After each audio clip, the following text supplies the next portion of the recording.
Hello മക്കളെ, എല്ലാവർക്കും സൈല ലേണിംഗിലേക്ക് സൈലത്തിന്റെ മലയാളം ക്ലാസ്സിലേക്ക് സ്വാഗതം. അപ്പൊ മക്കള് കഴിഞ്ഞ വീഡിയോ കിട്ടിയ സമയത്ത് നിങ്ങൾ കമന്റ് ചെയ്ത് ചോദിച്ച ഒരു പാഠഭാഗമാണ് അമ്മയുടെ എഴുത്തുകൾ എന്ന് പറഞ്ഞ തരോ ടീച്ചറേന്ന്. പിന്നെന്താ പറഞ്ഞുതരാനല്ലേ ടീച്ചർ ഇവിടെ ഉള്ളത് അല്ലേ? അപ്പൊ അമ്മയുടെ എഴുത്തുകൾ എന്ന് പറയുന്നത് നമ്മളുടെ അടിസ്ഥാന പാഠാവലിയിലുള്ള ലാസ്റ്റിലത്തെ അവസാനത്തെ പാഠഭാഗമാണ് കേട്ടോ. മൂന്നാമത്തെ യൂണിറ്റിലുള്ള മൂന്നാമത്തെ പാഠഭാഗം. അമ്മയുടെ എഴുത്തുകൾ എന്ന് പറയുന്ന കവിത എഴുതിയത് ആരാണ്? വി മധുസൂദനൻ നായരാണ്. എന്തിനെ കുറിച്ചുള്ള കവിതയാണ്? ഏറ്റവും സിമ്പിൾ ആയിട്ടാണ് നമ്മൾ പഠിക്കാൻ പോകുന്നത് കേട്ടോ. എന്താണ് കവിത, എന്തിനെ കുറിച്ചാണ് പറയുന്നത്, ഒരു എന്താണ് എന്നുള്ള ചോദ്യത്തിന്റെ ഉത്തരാണ് ഈ വീഡിയോ. അപ്പൊ അമ്മയുടെ എഴുത്തുകള് അമ്മ എഴുതിയ കത്തുകളെ കുറിച്ചാണ്. അമ്മയുടെ എഴുത്തുകളെ കുറിച്ച് അല്ലെ, കത്തുകളെ കുറിച്ചാണ് പറയുന്നത്. അപ്പൊ ഈ കത്തുകൾ 3 കാലഘട്ടമായിട്ട് അല്ലെ, 3 കാലമായിട്ടാണ് എന്ത് ചെയ്യുന്നത് കവിതയിൽ അവതരിപ്പിക്കുന്നത്. 3 കാലത്തെ അവതരിപ്പിക്കുന്നു. കവിയും ഭാര്യയും അടങ്ങുന്ന വർത്തമാനകാലം. ഏതാണ്? കവിയും ഭാര്യയും അടങ്ങുന്ന വർത്തമാനകാലം, മാതൃത്വത്തിന്റെ മഹത്വം വെളിപ്പെടുത്തുന്ന ഭൂതകാലം, ഭാഷയും സംസ്കാരവും അന്യമാകുന്ന ഭാവികാലം. ഇങ്ങനെ 3 കാലങ്ങളിലായിട്ടാണ് കവിതയെ അവതരിപ്പിക്കുന്നത് കേട്ടോ. ഭാവികാലമുണ്ട്, വർത്തമാനകാലമുണ്ട്, ഭൂതകാലവുമുണ്ട്. ഭാവി, വർത്തമാനം, ഭൂതം, ഇങ്ങനെ 3 കാലമുണ്ട് അല്ലെ.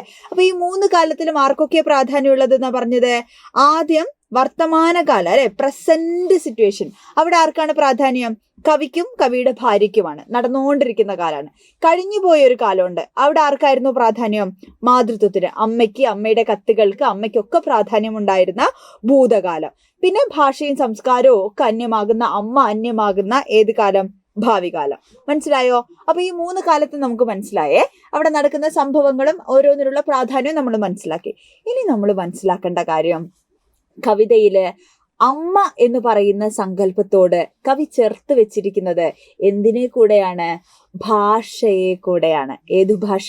നമ്മുടെ മാതൃഭാഷ അല്ലെ. നമുക്കറിയാം, പുതിയ കാലത്ത് പല തരത്തിലുള്ള വെല്ലുവിളികൾ നേരിടുന്ന ഒരു ഭാഷയാണ് ഇത്, മാതൃഭാഷ. മലയാളം സംസാരിക്കുന്നത് ഇച്ചിച്ചിയായിട്ടും മോശമായിട്ടും, മലയാളം സംസാരിക്കുന്ന സ്കൂളുകളിൽ അല്ലെ സംസാരിച്ചു കഴിഞ്ഞാൽ ഫൈന് വാങ്ങുന്നതും അടി കിട്ടുന്നതും അല്ലെ, മലയാളം സംസാരിക്കുമ്പോൾ ഒരു എന്താണ് ഒരു നാണക്കേടൊക്കെയാണ് അല്ലെ. അപ്പം എനിക്ക് കുറച്ച് മലയാളം അറിയാം എന്നൊക്കെ പറയുന്ന ആളുകളെയൊക്കെ കാണുന്ന അല്ലെ, അത്തരത്തിലുള്ള വിദ്യാഭ്യാസ സ്ഥാപനങ്ങൾക്ക് അല്ലെങ്കിൽ വിദ്യാഭ്യാസ രീതികൾക്ക് പ്രാധാന്യം കൊടുക്കുന്ന ഒരു കാലഘട്ടത്തിലൂടെയാണ് നമ്മൾ കടന്നു പോകുന്നത് അല്ലെ. ഇപ്പൊ ഭാഷ നിറയെ വെല്ലുവിളികൾ നേരിടുന്ന ഒരു കാലഘട്ടം. അപ്പോ ഈ ഭാഷയെ, മാതൃഭാഷയാണ് അമ്മയുടെ എഴുത്തുകളുമായിട്ട് കവി എന്ത് ചെയ്യുന്നത്? സാദൃശ്യപ്പെടുത്തിയിരിക്കുന്നത് അല്ലെ. അപ്പൊ കവിയും ഭാര്യയും അടങ്ങുന്ന വർത്തമാനകാലം അല്ലെ. ഈ വർത്തമാനകാലത്തിന് എന്തിനു പ്രാധാന്യമില്ല? മലയാള ഭാഷയ്ക്ക് പ്രാധാന്യമില്ല. മലയാളം കുട്ടികൾ കാണാതിരിക്കാൻ വേണ്ടി അല്ലെ, കുട്ടികളിൽ നിന്നും മാറ്റി ഒളിച്ചാണ് ഭാഷയെ വെക്കുന്നതെന്നാണ് പറയുന്നത്. കുട്ടികളിൽ നിന്നും മലയാള ഭാഷയെ അകറ്റി വെക്കുകയാണ് അല്ലെ. ഏത് കാലത്ത്? വർത്തമാനകാലത്ത്. ഏത് കാലത്താണ്? ഭൂതകാലത്തിൽ എങ്ങനെയാണ്? മാതൃത്വത്തിന് മഹത്വം ഉണ്ടായിരുന്നു, അമ്മയ്ക്ക് പ്രാധാന്യം ഉണ്ടായിരുന്ന കാലമാണ്. അന്ന് എന്തിനും പ്രാധാന്യമുണ്ടായിരുന്നു? ഭാഷയ്ക്കും പ്രാധാന്യമുണ്ടായിരുന്നു അല്ലെ. ഭാഷയ്ക്കും എന്തുണ്ട്?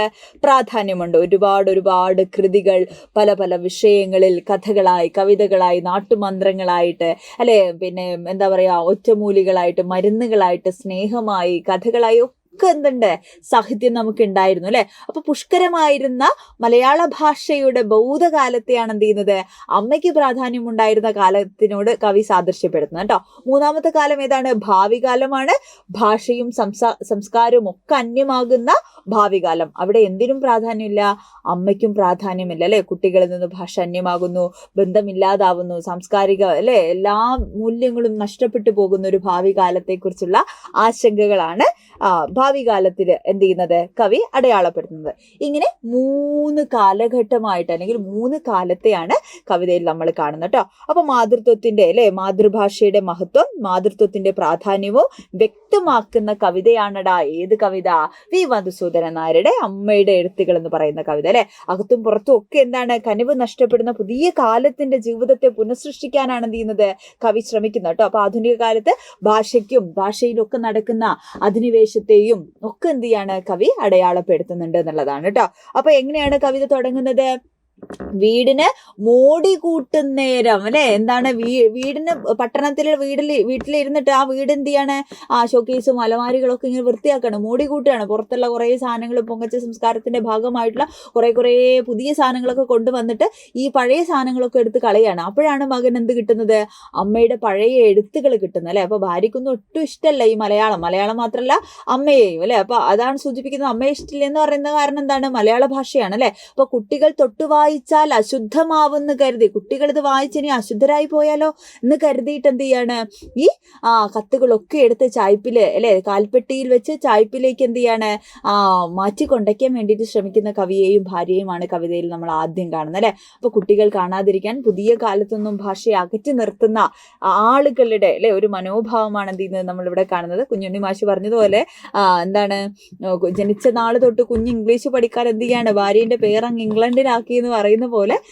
ജനിക്കുമ്പോൾ തൊട്ടേ അല്ലെ ഭാഷയിൽ നിന്നും മാറ്റി നിർത്തുകയാണ് കുട്ടികൾ അല്ലെ. സ്വന്തം ഭാഷ തിരിച്ചറിയാതെ അല്ലെ, തൻ്റെ സംസ്കാരം തിരിച്ചറിയാതെ, അച്ഛനും അമ്മയെയും തിരിച്ചറിയാതെ, ഏറ്റവും പുതിയ കാലത്ത് ഉണ്ടാവുന്നത്, ഏറ്റവും കൂടുതൽ ഉണ്ടായിക്കൊണ്ടിരിക്കുന്നത് വൃദ്ധസദനങ്ങളാണ് എന്നുള്ള ഞെട്ടിക്കുന്ന കണക്കുകൾ നമ്മൾ കണ്ടുകൊണ്ടിരിക്കുന്ന ഒരു കാലത്താണ് ജീവിക്കുന്നത് അല്ലെ. കഴിഞ്ഞ ദിവസം പത്രത്തിൽ നമ്മൾ കണ്ടു. അപ്പോൾ ഈ മാനുഷിക മൂല്യങ്ങൾ, അമ്മ കുഞ്ഞിനെ കിണറ്റിലെറിയുന്നു, കുഞ്ഞ് അമ്മയെ തലക്കടിച്ച് കൊല്ലുന്നു, അച്ഛൻ കുഞ്ഞിനെ കൊല്ലുന്നു അല്ലെ, അങ്ങനെ നമ്മൾ കേട്ടുകേൾവി പോലും ഇല്ലാത്ത ബന്ധങ്ങൾ നഷ്ടപ്പെടുന്ന, മൂല്യങ്ങൾ നഷ്ടപ്പെടുന്ന ഒരു കാലത്താണ് നമ്മൾ ജീവിക്കുന്നത് അല്ലെ. വായന കുറയുന്നു, മനുഷ്യത്വം ഇല്ലാതാവുന്നു, മനുഷ്യർ പരസ്പരം തിരിച്ചറിയാതാവുന്നു, വായനയ്ക്ക് അല്ലെ, മാതൃത്വത്തിനും മാതൃഭാഷയ്ക്കും ഒക്കെ പ്രാധാന്യമില്ലാതായിക്കൊണ്ടിരിക്കുന്ന കാലത്താണ് നമ്മൾ ജീവിക്കുന്നത്. അതൊക്കെ ഒരു എസ്സേ ചോദ്യമാണ്, പരീക്ഷയ്ക്ക് ചോദിക്കുന്ന കാര്യങ്ങളാണ്. പാഠഭാഗം എന്താണെന്ന് മനസ്സിലായല്ലോ. മാതൃഭാഷയെയും അല്ലെ പുതിയ സംസ്കാരത്തെയും ഒക്കെയാണ് നമ്മളുടെ കവിതയിൽ സൂചിപ്പിക്കുന്നത്. 3 കാലഘട്ടമായിട്ടാണ് കവിത അവതരിപ്പിച്ചിരിക്കുന്നത്. പരീക്ഷയ്ക്ക് ഉറപ്പായിട്ടും ഈ പാഠഭാഗത്ത് നിന്ന് എസ്സേ ഉൾപ്പെടെയുള്ള ചോദ്യങ്ങൾ നമുക്ക് പ്രതീക്ഷിക്കാം. ഓക്കെ, അപ്പോൾ ഉഷാറായിട്ട് ഇരിക്കുക, അടിപൊളിയായിട്ട് പഠിക്കുക.